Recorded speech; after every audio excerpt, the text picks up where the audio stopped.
Why did you join the Army? I joined the Army while I was still in high school so that I could get money for college. What was it like when you were just starting out? In the military? Well, since I was a reservist, I still was in high school and I went to trainings up in Denver, Colorado, because that's the area I lived in, on the weekends that we had drills, so once a month. And then when I graduated, I went to basic training, and then I came back home and went to college for a while, and then I went to some more military training. My training was a little bit different in that as a reservist, I had more options of how I could spread out my training. I wasn't active duty, so that made things a little bit different for me. So. Where all have you lived while you were in the Well, I come from a military background. So my father was in the Navy. I was born in California. I've lived in 11 different states and a foreign country.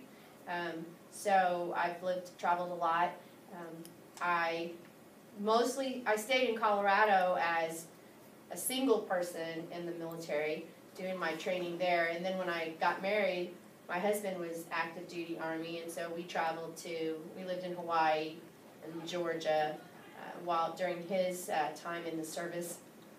And I was still active in my reserve units in Hawaii as well.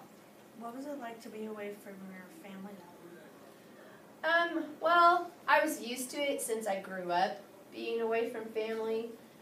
So it was it's always, to me, it's like it's a new place.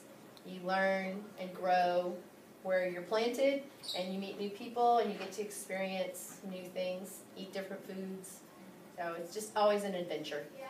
What did you do after you got out of the Army? Well, when I got out, for a long time, I just was a stay-at-home mom and raised my children, and then decided to go back to college and get my degree in teaching. So. How did your service and experiences affect your life? Well, I got to travel to a lot of different places. I got my training as a medic, so I was a 91 Alpha, and I worked in the hospital setting, and at first I thought I wanted to be a nurse. So I did a lot of work with patients, teaching them about wound care and different things like that, and a lot of people said, wow, you're really good at teaching people, maybe you should be a teacher.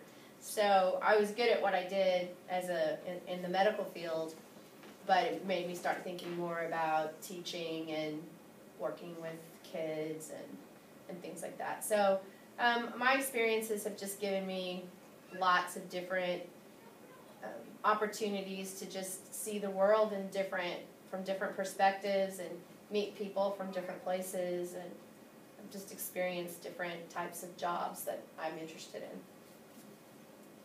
Thank you. You're welcome. Hey guys, we're back with Dr. Henry, and he was in the military.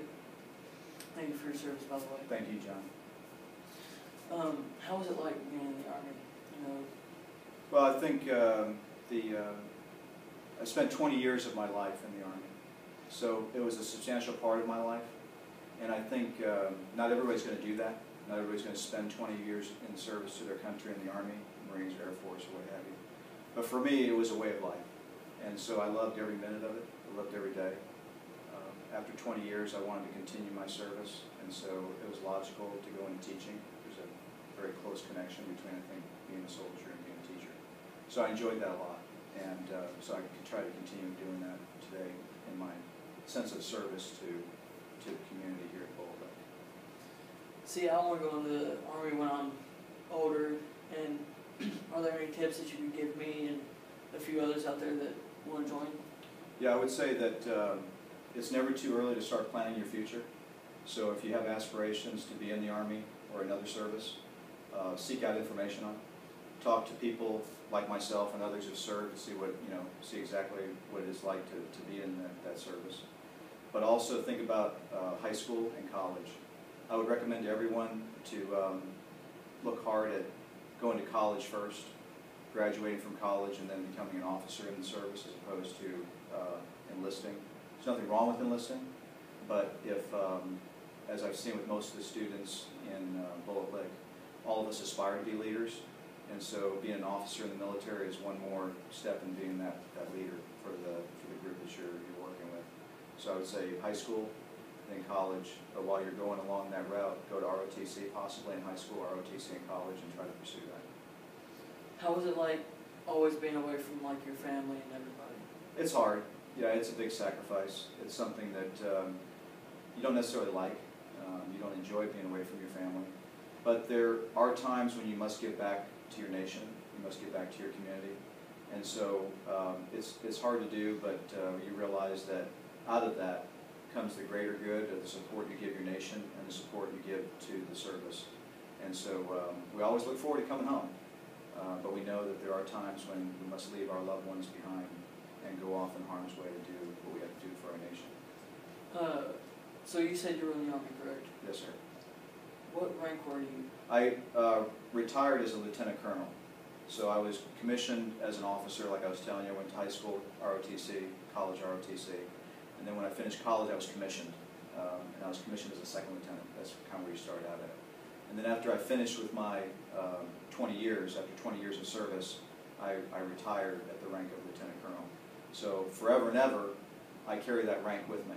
So even, you know, in the future, when I'm not wearing the uniform, people can still refer to me as Colonel Henry, because that's the rank that I retired at. Now, I see you have these swords up here, which y'all probably can't see, but what's that mean? The significance of that is that both the Stetson and the cavalry saber are what, as an officer, you would wear with your dress uniform when you were in the military. So you didn't wear that on a day-to-day basis. You wore that actually as part of your dress uniform when you would go to a formal function like a military ball or something like that. And I understand that Stetsons are expensive Yes, sir. hats. What platoon or legion were you in? Okay, very good question. Yeah, so what you're asking me is what division was I in? And I was in several, but probably the most famous